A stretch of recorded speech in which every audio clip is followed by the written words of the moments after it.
ہار پھول پہنے خوش دکھائی دینے والا ندیم کراچی کورنگی کا رہائشی ہے۔ 35 روز سعودی جیل میں قید کے بعد army chief general Qamar Javed Bajwa کی کوششوں سے اپنے پیاروں میں پہنچ گیا اور اس کی رہائی میں پشاور کے نوجوان نے اہم کردار ادا کیا، جس نے ندیم کی قید کی ویڈیو سوشل میڈیا پر وائرل کی۔ اس نے ویڈیو بنایا تو اس نے اپنے بھتیجے کو، بھائی کو یہاں بھیجا تھا۔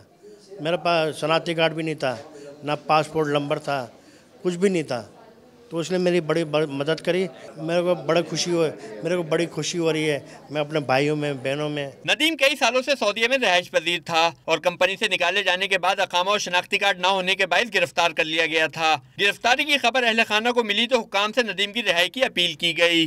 اللہ تعالیٰ سے دعا مانگتی تھی ہر وقت کہ اللہ مجھے بیٹا بنا دے میرا، پھر اللہ تبارک نے مجھے جنت صاحب سے ملوایا، سب میرا کام۔ جنرل قمر جاوید باجوہ صاحب نے ہماری مدد کی ہے، ہم ان کے انتہائی مشکور ممنون ہیں۔ جنرل صاحب کے ہم ان کے بہت شکر گزار ہیں۔ ندیم دیار غیر کی جیل سے رہا ہو کر اپنوں میں پہنچ کر خوش ہے تو ساتھ ہی وہ اور اس کے اہل خانہ آرمی چیف، میڈیا اور سوشل میڈیا کے مشکور ہیں۔ کیمرہ مین محمد علی کے ساتھ عاصم خان، ڈان نیوز کراچی۔